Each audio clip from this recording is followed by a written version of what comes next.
আজ আপনাকে একটা গল্প শোনাচ্ছি। একদিন এক ব্যক্তি নিজের দ্বারে লিখে দিলেন, আজ আমি ভীষণ দুঃখী, আজ আমার সাথে কেউ দেখা করতে আসবেন না।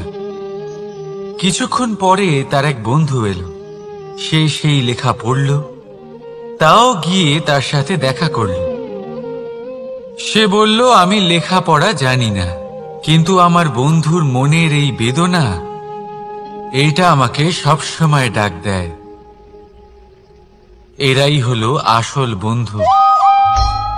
কোনো কারণে আপনি যদি দুঃখ পান, কোনো সমস্যার সমাধান না বের করতে পারেন, এই সংসার থেকে আলাদা হয়ে যেতে চান, তাও এই বন্ধু আপনার সাথেই থাকবে। সমস্যার সমাধান না দিতে পারলেও আপনার সম্বল হয়ে অবশ্যই থাকবে। হয়তো আপনার দুঃখ কম করতে পারবে না, কিন্তু আশার আলো অবশ্যই দেখাবে। যখন আপনি সংসারের থেকে আলাদা হয়ে যান, তখনও আপনার সাথে যুক্ত থাকে আপনার এই বন্ধু, আসল বন্ধু।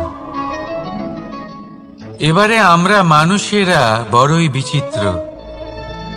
তারা সব সময় যে কোনো জিনিসের মাহাত্ম্য দুবার বুঝতে পারে। এক, তা পাওয়ার আগে। দুই, তা হারাবার পরে। এবারে ঠিক এরকমই আমাদের বন্ধুরাও হয়। যদি আজ আপনার বন্ধুরা আপনার সাথে থাকে, তাদের প্রতি কৃতজ্ঞ থাকুন, তাদের প্রসন্ন রাখুন, তাদের মাহাত্ম্য বুঝুন। কারণ একবার আপনি এদের হারালে, অনুতাপ করলেও আর এদের ফেরত পাবেন না। তাই ভালোবাসুন, বন্ধুত্ব বজায় রাখুন, আর আমার সাথে প্রসন্ন হয়ে বলুন, রাধা রাধা।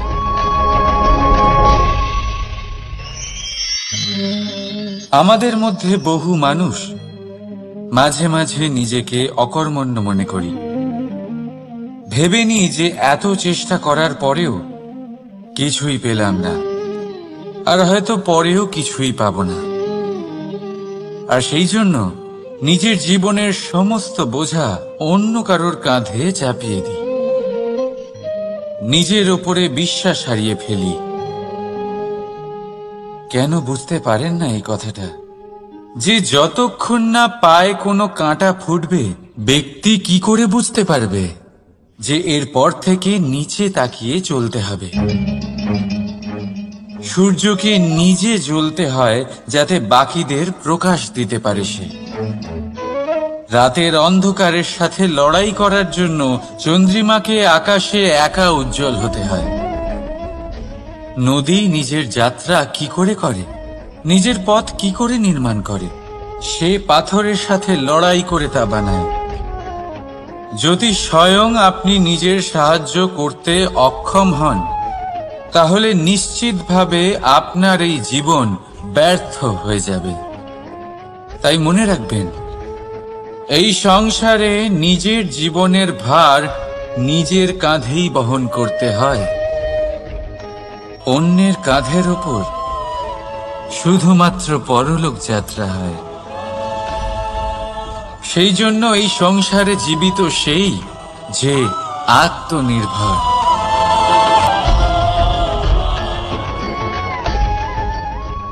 রাধা রাধা। সময়, কথায় বলে সময়ের পূর্বে কিছুই হয় না। প্রতিটা ঘটনার একটা সময় থাকে। সময়ের আগে না সূর্যোদয় হয়, আর না সূর্যাস্ত হয়। সময়ের পূর্বে গাছে না ফুল ফোটে, না ফল ধরে। কিন্তু একটা কথা ভেবে দেখুন, যদি বর্ষা আসার আগে কৃষক ভূমিকে না প্রস্তুত করে, বীজ রোপণ না করে, তাহলে কি ফসল ফলবে?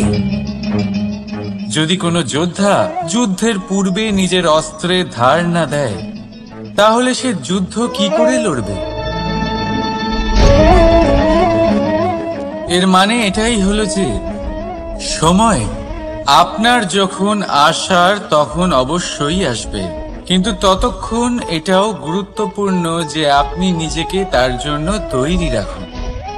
কারণ এই সুযোগ, এই কথাটা শুনতে যত ছোট, এটা আসেও ততটা কম সময়ের জন্য, তারপর চলেও যায়। এবার যদি সুযোগ আপনার হাতে আসে আর আপনি তার জন্য তৈরি না থাকেন, তাহলে আপনি সাফল্য কি করে পাবেন?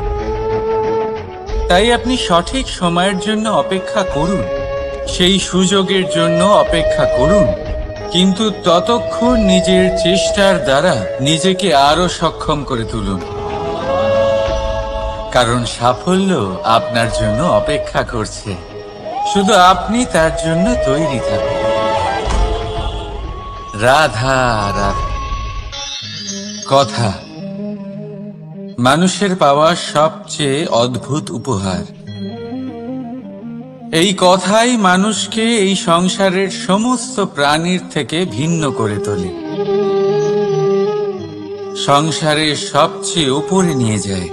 এই কথার কারণেই আমরা একে অপরের সাথে ভাব আদান প্রদান করি।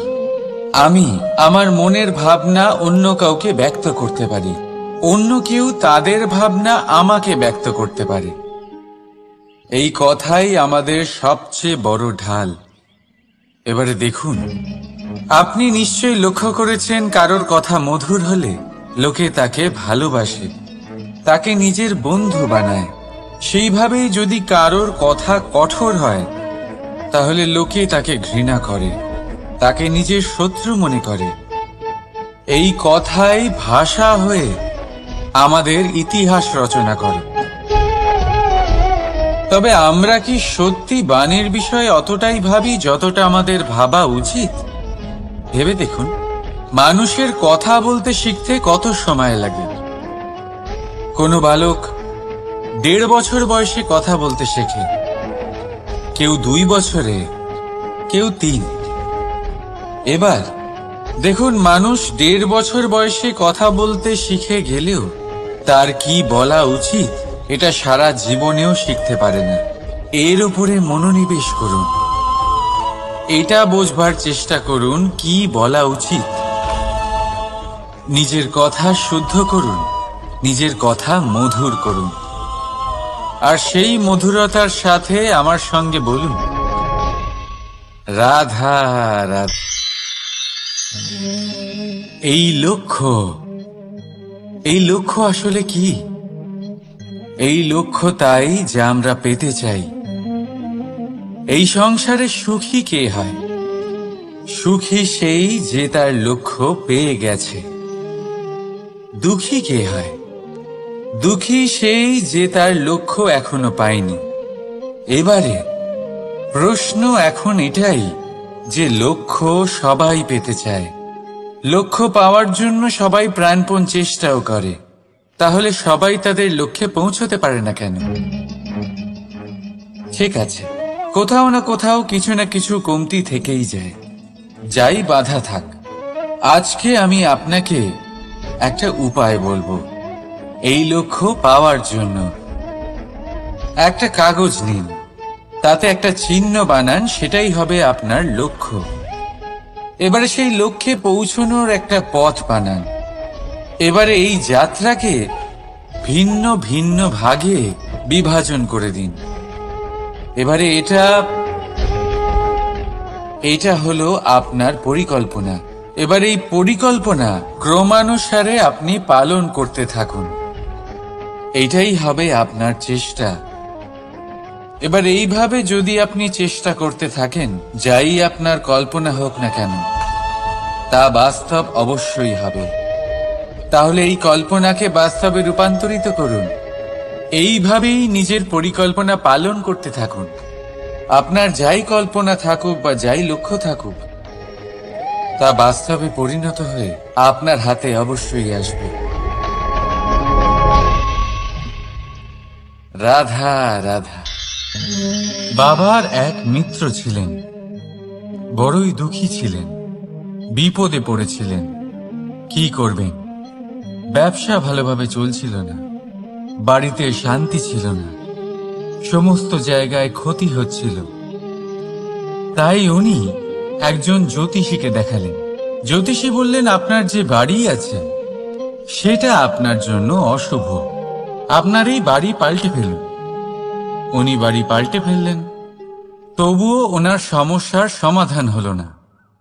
তারপর একজন জ্ঞানী ব্যক্তি ওনাকে বললেন যে আপনার জামা কাপড়ের যে রং সেটা বিপদকে আমন্ত্রণ জানাচ্ছে, এই জামা কাপড়গুলিকে পাল্টে ফেলুন। উনি সেগুলো পাল্টে ফেললেন, তাও সমস্যার সমাধান হলো না। আবার একজন জ্ঞানী ব্যক্তি বললেন যে আপনার আশেপাশে যে মানুষজন রয়েছে তারা এটা চায় না যে আপনি সফল হন, তারা আপনার ক্ষতি চায়, তাদের সাথে সমস্ত সম্পর্ক ভেঙে ফেলুন। তো উনি সম্পর্ক ভেঙে ফেললেন, কিন্তু তাতেও ওনার জীবনে কোনো পরিবর্তন এলো না। তার মানে তিনি বাড়ি পাল্টালেন, জামা কাপড় পাল্টালেন, সম্পর্ক পাল্টালেন, যেটা পাল্টালেন না তা হলো স্বভাব। এই যে স্বভাব, এটা অত্যন্ত গুরুত্বপূর্ণ। এই স্বভাবই আপনার ব্যক্তিত্ব তৈরি করে। তাই নিজের স্বভাব শুধরে ফেলুন, তাতে ভালো পরিবর্তন আনুন, সবকিছু ভালোই হবে। রাধা রাধা। ক্রোধ। লোকে বলে যে এই ক্রোধ পাপেরই মূল, কিন্তু সত্যি কি এই ক্রোধ পাপের মূল? একটু ভেবে দেখুন, এই ক্রোধ বাস্তবে আসলে কি? এই ক্রোধ একটা অনুভূতি যা আপনার মধ্যে হঠাৎই অসীমিত তেজ সঞ্চালন করে। এবারে আমি আপনাকে কিছু উদাহরণ দিচ্ছি যাতে আপনি বুঝতে পারেন যে ক্রোধ আপনার জন্য ভালো কি না। যদি কারোর সাথে অন্যায় হয় আর এটা দেখে আপনার ক্রোধ হয়, আর এই ক্রোধ আপনাকে তার সাহায্য করতে প্রেরণা যোগায়, তাহলে এই ক্রোধ অবশ্যই ভালো। যদি কোথাও আপনি দেখেন যে কোনো নারীর উপরে অত্যাচার হচ্ছে আর সেটা দেখে আপনার ক্রোধ হয়, আর এই ক্রোধ আপনাকে তার সাহায্য করতে সাহস যোগায়, তাহলে এই ক্রোধ অবশ্যই ভালো। যদি এই সংসারে কোথাও আপনি কোনো অনৈতিক কাজ বা ছলনা দেখেন আর আপনার তাতে ক্রোধ না হয়, কিছুই অনুভব করেন না, তাহলে এটা কাপুরুষতা। তার মানে এটাই যে আপনি আপনার মনুষ্যত্ব হারিয়ে ফেলেছেন। তাই এটা বোঝার চেষ্টা করুন, আপনার ক্রোধের তেজের ব্যবহারের ওপরে নির্ভরশীল হল এই ক্রোধ আপনার জন্য পাপের সমান, নাকি এই ক্রোধ আপনার জন্য পুণ্যের স্থাপক। রাধা রাধা। মোহ। শাস্ত্রে লেখা আছে যে মোহ শুধু সেই ব্যক্তিকেই নয়, বরং সেই আরেক ব্যক্তিকেও বিনাশ করে দেয় যার ওপরে সেই মোহ আছে। এবারে লোকে কি করেন, এই শাস্ত্রে লেখা কথাগুলি শুধু শাব্দিক অর্থে নেন। এই মোহ দেখুন, এটা শুভ হতে পারে, শুধু এর রূপ ভিন্ন ভিন্ন হয়, এটা ভালো করে বুঝতে হবে। এবারে মোহ যদি কোনো বস্তুর উপরে থাকে তাহলে তা লালসা হয়ে যায়। মোহ কোনো বিশেষ ব্যক্তির উপরে হয়ে গেলে তা প্রেম নয়, আকর্ষণ হয়ে যায়। মোহ কোনো চাহিদার উপরে হয়ে গেলে তা বাসনা হয়ে যায়। মোহ বিজয়ের উপরে হয়ে গেলে তা কুণ্ঠা হয়ে যায়। মোহ নিজের সংস্কৃতির উপরে হলে আপনাকে সংস্কৃতির রক্ষক বানায়। যদি এই মোহ নিজের গুণের উপরে হয় তাহলে সেই শিল্প দ্বারা আপনি এই সংসারে অদ্ভুত সব কাজ করতে পারবেন। এবারে এটা আপনার উপরে নির্ভরশীল যে এই মোহকে আপনি সৃজনের আধার বানাতে চাইবেন, নাকি বিনাশের অস্ত্র বানাতে চাইবেন? ভেবে দেখুন, সিদ্ধান্ত আপনার। রাধা রাধা। অভিমান, আত্মসম্মান, অহংকার, দেখতে গেলে এই তিনটি শব্দ ভিন্ন ভিন্ন, কিন্তু এর মূল আধার একই, আত্মসম্মান। এবার যদি কথা বলি আপনার শরীরের, আপনার সংস্কৃতির, আপনার সম্পর্কে, তাহলে অভিমান থাকা স্বাভাবিক। এবার যদি কথা বলি আপনার ব্যক্তিত্ব নিয়ে, আপনার আদর্শ নিয়ে, আপনার বিচারধারা নিয়ে, তাহলে আত্মসম্মান হলো একটা গুণ। যদি এইভাবে বলা হয় যে আমি এই কার্য কারোর সাহায্য ছাড়া, সহযোগিতা ছাড়াও করতে পারি, তাহলে এটা আত্মসম্মান, আর এটা সঠিক। যদি এভাবে বলা হয় যে আমি এই কার্য কারোর সাহায্য ছাড়াই বা কারোর সহযোগিতা ছাড়াই করে ফেলেছি, তাহলে এটা অভিমান, এটাও সঠিক। কিন্তু এই কার্য শুধুমাত্র আমিই করতে পারি আর কেউ নয়, এটা অহংকার। তাহলে এই শব্দ এবং তার অর্থ বোঝার চেষ্টা করুন। জীবন ধারণের এক নতুন পথ খুঁজে পাবে। রাধা রাধা। সংসারে প্রত্যেক ব্যক্তি কোনো না কোনো রূপে ঈশ্বরকে মানে। কেউ মূর্তি রূপে, তো কেউ তত্ত্ব রূপে, কেউ ভাবনা রূপে, আবার কেউ স্বভাব রূপে। কেউ নিজের মধ্যে পরমাত্মা খোঁজে, আবার কেউ অন্যের মধ্যে। কারোর কাছে জ্ঞানই পরমাত্মা। সংসারে প্রত্যেক মানুষই কোনো না কোনো রূপে তার ঈশ্বরকে পেয়েই যান। কিন্তু একটা কথা বলবো, ঈশ্বর প্রথমেই নিজের একটা স্বরূপ পৃথিবীতে আপনার কাছে পাঠিয়ে দিয়েছেন। সেই স্বরূপ হলো আপনার মাতা, আপনার মা। সেই মা যিনি আপনাকে জন্ম দিয়েছেন, আপনাকে বাঁচতে শিখিয়েছেন, আপনাকে সংস্কার দিয়েছেন। যদি আপনি কখনো কোনো অনুচিত পথে অগ্রসর হয়েছেন, তখন তিরস্কার করে আপনাকে সঠিক পথে এনেছেন। যদি আপনি এই সংসারে অসফল হয়েছেন, তখন তার আঁচলের উষ্ণতা দিয়ে আপনাকে আশ্বাস জুগিয়েছেন। সেই সমস্ত কাজ করেন এই মা, যা ঈশ্বরও করেন।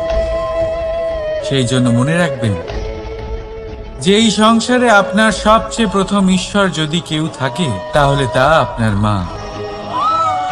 প্রত্যেক প্রতিমাতেই ঈশ্বর নাই থাকতে পারে, কিন্তু প্রত্যেক মায়ের মধ্যে ঈশ্বর অবশ্যই থাকে। রাধা রাধা। আপনি নিশ্চয়ই দেখে থাকবেন যে প্রদীপের নিচে অন্ধকার থাকে। যে প্রদীপ সংসারকে আলোকিত করে, সেই প্রদীপের নিচেই অন্ধকার। এবারে অনেক মানুষ আছে যারা এই বিষয়টা এইভাবে দেখে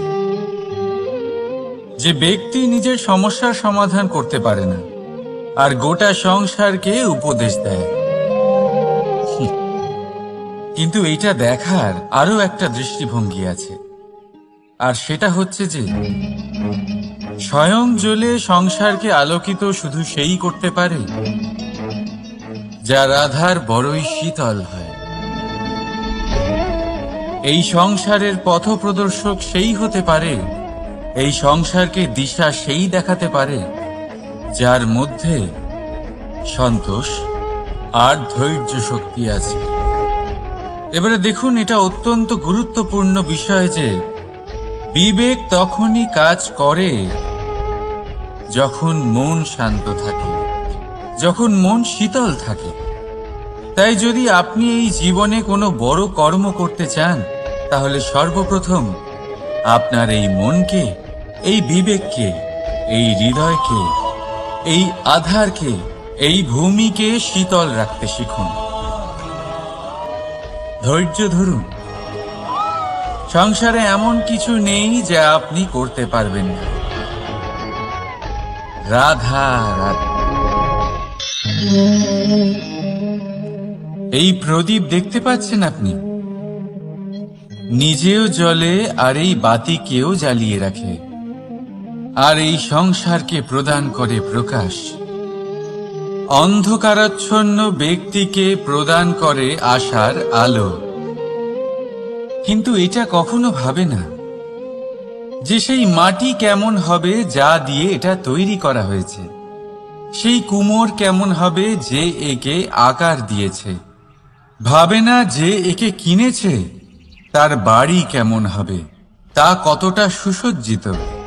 কিচ্ছু নয়, শুধু এই সংসারকে প্রকাশ প্রদান করে। আর হয়তো সেই জন্যই প্রদীপকে এত ভালোবাসা হয়।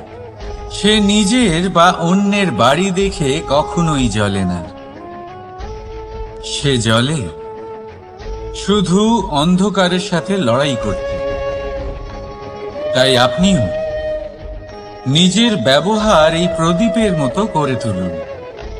নিজের পরিচয় সরিয়ে নিঃস্বার্থভাবে কর্ম করে যান, আর নিজের জন্য এক নতুন, এক বিশাল, এক অদ্ভুত পরিচয় তৈরি করুন। রাধা রাধা। এই সংসারে প্রত্যেক ব্যক্তি বড় কিছু করতে চায়, এমন কিছু যা এই সংসারে কেউ আগে কখনো করেনি। এমন জায়গায় পৌঁছতে চায় যেখানে এর আগে কেউ কখনো পৌঁছতে পারেনি। আর কেউ এতে সফলতা অর্জন করে। কিন্তু কিছু মানুষ অসফল হয় কেন? এটাই আমার প্রশ্ন। না তো তাদের ইচ্ছেতে কোনো কমতি থাকে, না কমতি থাকে তাদের চেষ্টায়। তাহলে কেন এরা পিছিয়ে পড়ে? এর উত্তর বড়ই সরল। এই সংসার আপনাদের বলি কিভাবে।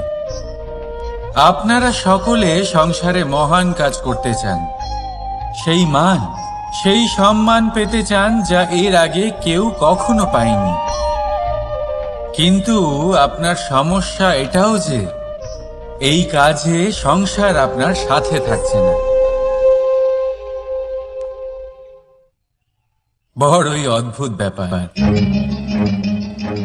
দেখুন, ভুলে যান গোটা সংসারকে, জীবনে একা একা এগিয়ে চলুন। গঙ্গোত্রী থেকে যখন একটি জলের ফোঁটা বেরোয় তখন সেটা শুধু এক বিন্দু জল।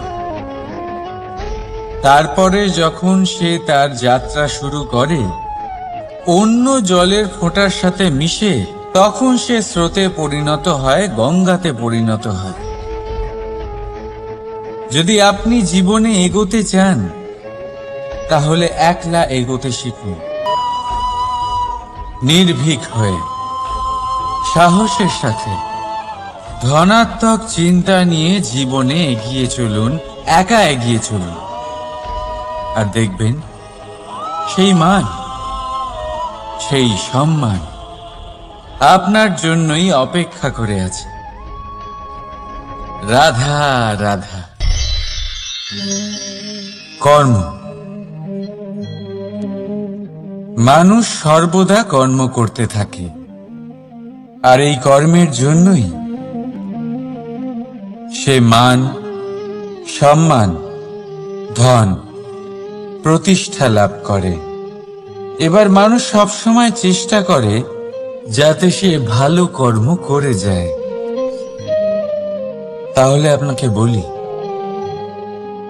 শুধু ভালো কর্ম করাই আবশ্যক নয়, তার থেকে বেশি জরুরি হলো এই খারাপ কর্মকে বোঝা আর তার থেকে দূরে থাকা। কারণ যখনই আপনি কোনো সঠিক কাজ করেন বা ভালো কাজ করেন, কেউ তা মনে রাখে না। কিন্তু এই সংসারে বিষয়টা হলো এরকম, আপনি একটা খারাপ কর্ম করুন আর সেটা সবার মনে থাকে। এই খারাপ কর্ম কাজলের এক কৌটোর মতো হয়, আপনি যতই চেষ্টা করুন বাঁচিয়ে ব্যবহার করার, কিন্তু এই কালিমা কোথাও না কোথাও অবশ্যই লেগে থাকে। সেই জন্য জীবনে ভালো কর্ম অবশ্যই করুন, কিন্তু তার থেকেও বেশি জরুরি হলো এই খারাপ কর্মের থেকে দূরত্ব বজায় রাখা। আর এটা অবশ্যই করব। রাধা রাধা। সংসারে সমস্ত জায়গায় এই ব্যবসা চলতে থাকে। কিছু পাওয়ার জন্য কিছু দিতে হয়, লাভের জন্য কিছু বিনিয়োগ করতে হয়। যদি কারোর অনুভূতি জানতে হয়, তাহলে নিজের অনুভূতিকে ব্যয় করতেই হবে। এবার দেখুন না, কারোর আসল চেহারা যদি জানতে হয়, তাকে স্বাধীনতা দিয়ে দেখুন। যদি কারোর মনের শুদ্ধতা জানতে হয়, তাহলে তাকে ঋণ দিন। যদি কারোর গুণ জানতে হয়, তাহলে তার সাথে একসঙ্গে বসে ভোজন করুন। যদি কারোর ধৈর্যের পরীক্ষা নিতে হয়, তাহলে তাকে তার প্রিয় কাজ করতে বারণ করে দেখুন। যদি কারোর ভালো দিক জানতে হয়, তাহলে তার থেকে পরামর্শ নিয়ে দেখুন। এক অনুভূতির বদলে অন্য এক অনুভূতি বিনিময় করতে হয়। কিন্তু এই সংসারে একটাই এমন অনুভূতি আছে, যেটা দেখার জন্য, যেটা পাওয়ার জন্য আপনাকেও ঠিক সেই অনুভূতিটাই দিতে হবে। আর সেটা হলো প্রেম। যদি কারোর ভালোবাসা দেখতে হয়, তাহলে তাকে নিঃস্বার্থ ভালোবাসা দিন। যদি কারোর থেকে ভালোবাসা পেতে চান, তাহলে তাকে নিঃস্বার্থ পরিশুদ্ধ ভালোবাসা দিন। রাধা রাধা। কথায় আছে, সময়ের পূর্বে আর ভাগ্যের বেশি কেউ কিছুই পায় না। এবার এর মানে কি এটাই যে আপনি শুধুমাত্র সময়ের অপেক্ষা করবেন, সবকিছু নিজের ভাগ্যের উপর আর কপালের উপরে ছেড়ে দেবেন, নিজে কিছুই করবেন না? যদি আপনি এরকম করেন, তাহলে আপনি একটা বস্তু অবশ্যই পাবেন: নিরাশা, অসফলতা। এবারে আপনি বলবেন, যদি সবকিছুই ভাগ্য আর সময়ের উপরে নির্ভরশীল হয়, তাহলে আমরা কি বা করতে পারি? করতে পারেন চেষ্টা, পরিশ্রম। এই চেষ্টাই আপনার জীবনে সেই সময়কে আপনার কাছে টেনে নিয়ে আসে, সেই সময় যার অপেক্ষা আপনি করছেন। আর এই ভাগ্য তার সামনেই নত হয়, যে সর্বদা পরিশ্রম করতে থাকে। রাধা রাধা। এই পদ্ম ফুল দেখতে পাচ্ছেন? এর অভ্যেস হলো জলস্তরের ওপরে ভাসা। সেই জন্য জলাশয়ের জলস্তর যখন বৃদ্ধি পায়, এই যে ফুলের কাণ্ড দেখছেন, সেটাও বাড়তে থাকে, যাতে এই ফুল জলস্তরের উপরে থাকে। কিন্তু যখন সেই জলাশয়ে জলস্তর নামতে থাকে, সেই কাণ্ড নিজেকে ছোট করতে পারে না, আর এই ফুল নিজের ভারে নিজেই ভেঙে পড়ে। এবার এটা আমাদের সাথেও হয়। সময়ের সাথে আমরা জীবনে যত সাফল্য পাই, আমাদের জীবনের স্তর বাড়তে থাকে। আর যখন আমাদের সংস্থান কমতে থাকে, আমরা সেই জীবন স্তর ছাড়তে পারি না, আর শেষ পর্যন্ত সেই জীবন স্তরের কারণেই ভারাক্রান্ত হয়ে শেষ হয়ে যায়। সেই জন্য যদি কিছু রাখতে হয় তাহলে তা হলো দৃষ্টিভঙ্গি। সাধারণভাবে জীবন যাপন করতে শিখুন। সময়ের চক্রও আপনাকে মাত দিতে পারবে না। রাধা রাধা।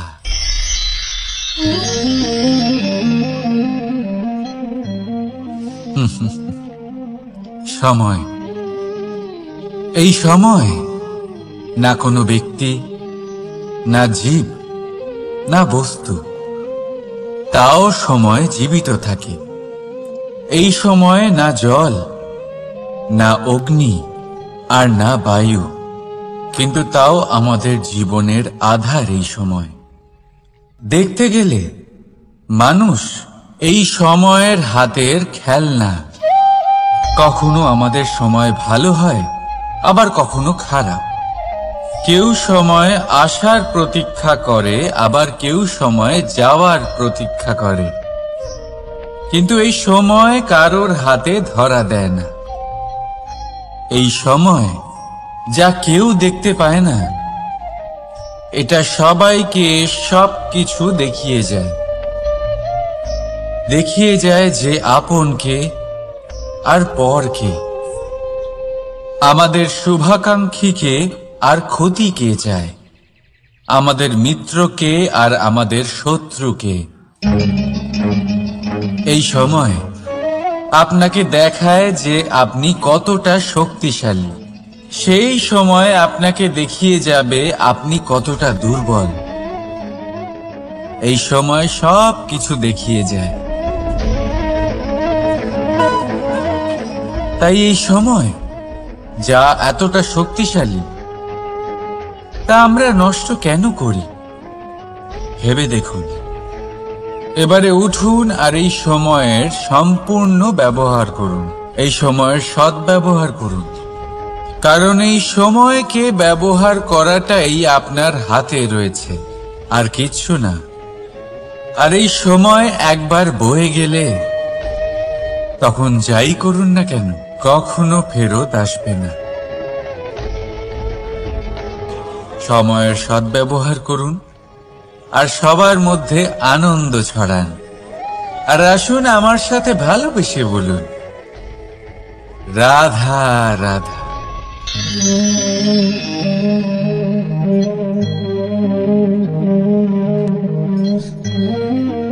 এই জল দেখতে পাচ্ছেন আপনি?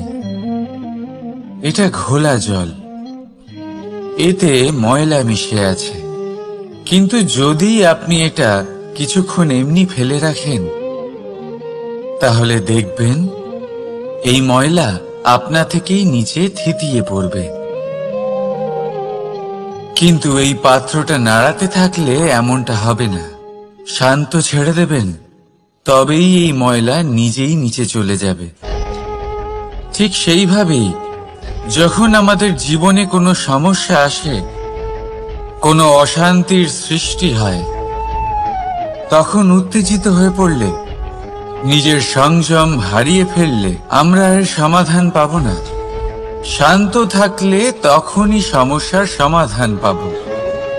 তাই মনে রাখবেন, ধৈর্য আর সংযম দ্বারা শান্ত মনে বিচার করলে যত বড়ই সমস্যা হোক না কেন, তার সমাধান আপনি অবশ্যই পাবেন।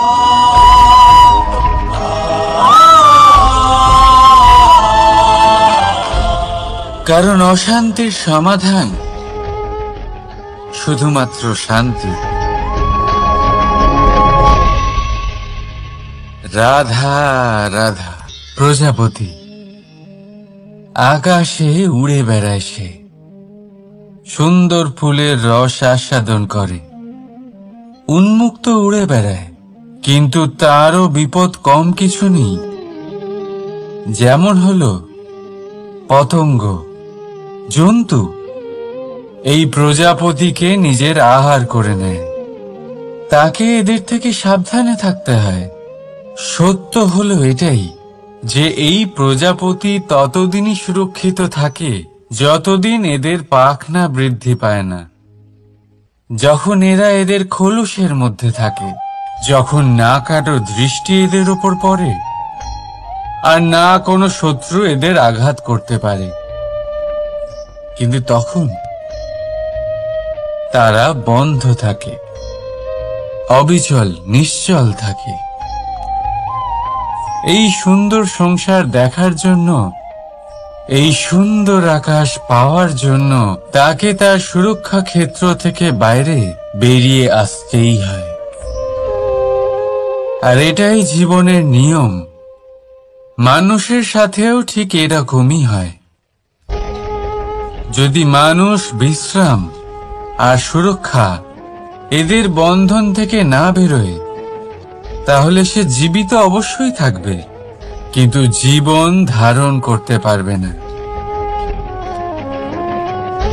কারণ যদি জীবনে বড় কিছু করতে হয়, বড় কোনো কিছু পেতে হয়, সাফল্যের শিখর অবধি পৌঁছতে হয়, তাহলে সর্বপ্রথম আপনাকে নিজের সুরক্ষা ক্ষেত্র থেকে বেরিয়ে আসতেই হবে।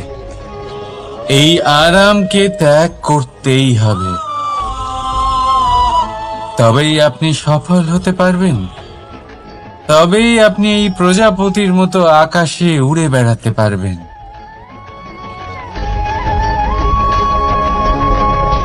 রাধা রাধা। কখনো ভেবে দেখেছেন আমরা জিহ্বার সাথে সাথে কান কেন পেয়েছি? এবার আপনি বলবেন, এ তো সহজ কথা, যাতে আমরা কথা বলার সাথে সাথে শুনতেও শিখি। এবারের আরো একটা গুরুত্ব আছে। আগে আমাকে বলুন,